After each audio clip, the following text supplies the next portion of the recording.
Gandhi, ¿no? Dice, si España cae, digo yo, es un decir, termina, salid, niño del mundo, id a buscarla. Entonces, la orientación de Vallejo se percibe pues con mucho más plenitud cuando uno conoce toda su producción, ve una serie de ángulos en él.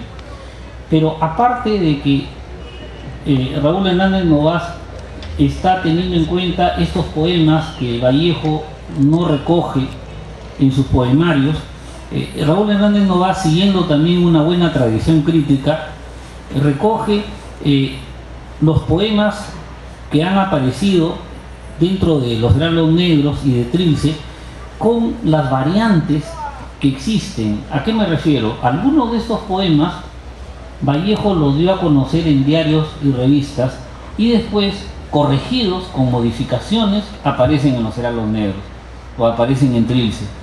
Entonces, el mismo poema, pero con, digamos, con añadidos, con tachaduras, y estos cambios son muy importantes para ver la evolución de la sensibilidad de Vallejo, para ir viendo cómo nuestro poeta, como todo poeta, al comienzo son más claras sus deudas, es más clara lo que ha tomado de lecturas que lo han impresionado, pero poco a poco va encontrándose a sí mismo, va creando su tono, su ritmo, su lenguaje, y se va afirmando la personalidad del poeta. Es muy útil por eso ver estos cambios, y en el caso de Trilce se vuelve quizá excepcional, porque Vallejo en Trilce creó literalmente un lenguaje nuevo, y cuando uno ve las versiones iniciales que nos da, por ejemplo, Juan Espejo, uno encuentra que varios de estos poemas eran sonetos,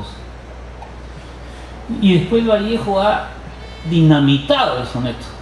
Partía de poemas que se parecían todavía a Los Heraldos Negros, y la fuerza dinámica de Vallejo.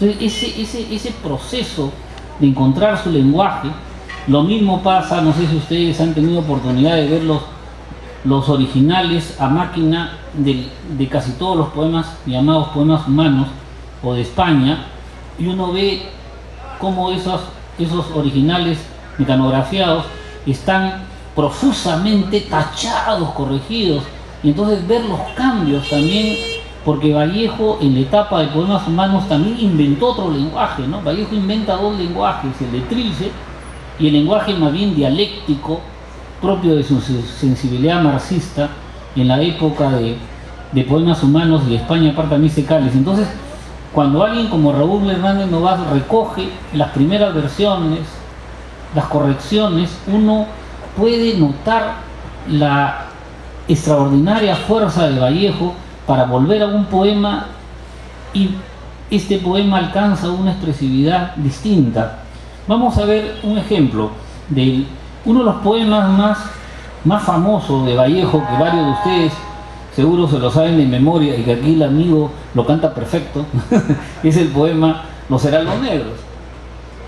Para muchos es, qué sé yo, uno de los 2 o 3 poemas más famosos de Vallejo. Hay golpes en la vida tan fuertes, yo no sé, etcétera, ¿no? Este poema, que es tan característico, de un lado, de la preocupación de Vallejo central por el dolor humano, y frente al dolor humano, dos cosas que son constantes en Vallejo: no saber por qué el hombre sufre, cosa que va a terminar diciendo hasta en poemas humanos, ¿no? En Los 9 monstruos dice: el dolor crece por razones que ignoramos. Siempre va a decir no sé por qué. Pero también el yo no sé significa no encuentro las palabras. Son sufrimientos tan hondos que él trata de dar a entender con las limitaciones del lenguaje la magnitud del dolor. Por eso dice: parecen golpes del odio de Dios, parecen. O sea, no encuentra cómo, yo no sé cómo. Ese forzar el lenguaje, ¿no?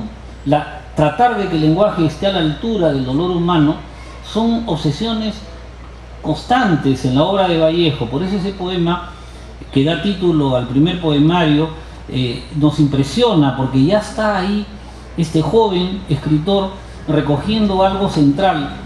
Sin embargo, cuando uno conoce la primera versión que apareció en un periódico de Trujillo, teniendo versos ya extraordinarios, todavía había algo de su lenguaje extraño a él, ¿no? Había una parte en la cual se notaba sus lecturas modernistas, sobre todo la lectura de un poeta uruguayo muy importante, aunque no tan popular, ¿no?, en nuestro medio, que es Julio Herrera y Raicig, un gran poeta que es muy importante también para los poetas argentinos y uruguayos que pasaron del modernismo a la vanguardia, al ultraísmo. Los ultraístas, la gente como Borges, la gente como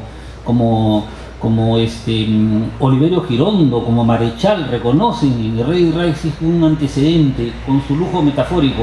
Pero de todos modos el lenguaje de Herrera es un lenguaje decadente, maldito, voluptuoso, de un refinamiento que no tiene nada que ver con Vallejo. Entonces voy a leer el poema que todos conocemos con la estrofa espuria, yo diría, una estrofa que no es Vallejo, para que vean el contraste. Dice: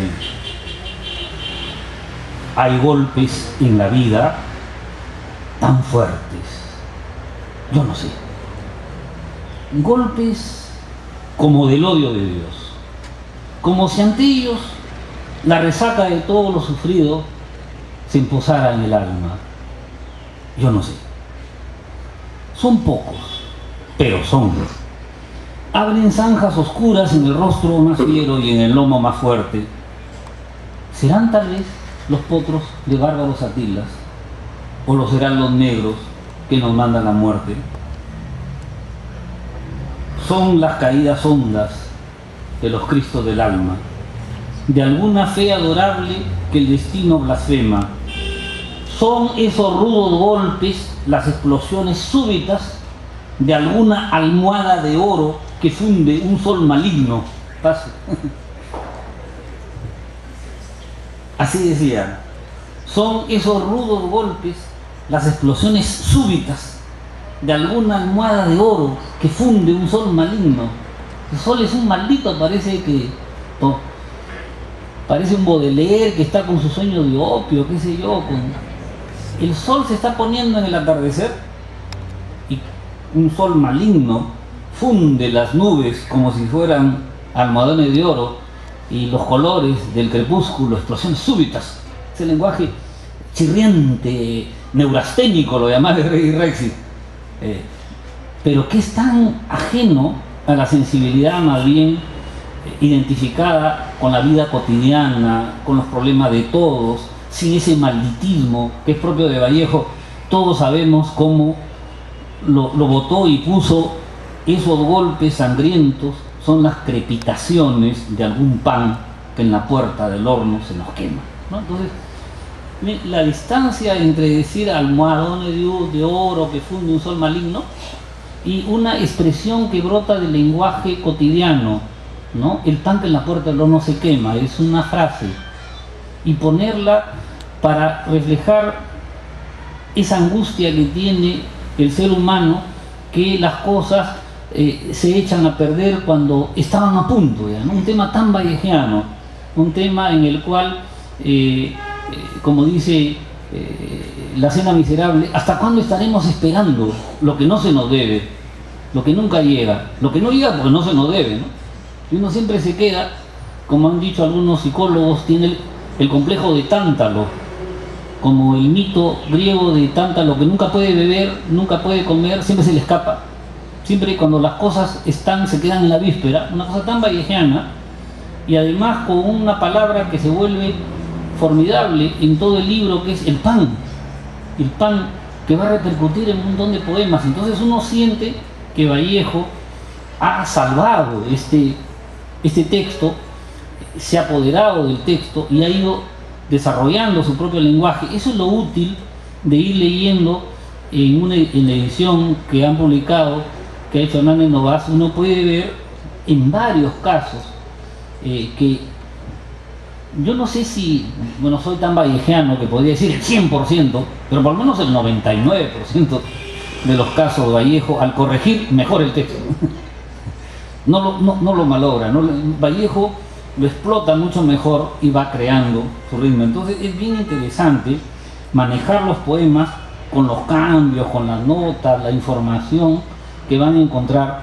Y como le digo, en el caso de Trilce es más sorprendente, porque en el caso de Trilce uno se puede encontrar, y por eso son buenas las notas, como lo observó el gran vallejista italiano Roberto Paoli. Él hizo un estudio muy detenido, haciendo notar cuántos poemas de Trilce uno puede ver como si fuera una especie de excavación arqueológica al interior del poema, que adentro había rima, que adentro había estrofas, y Vallejo lo ha destrozado.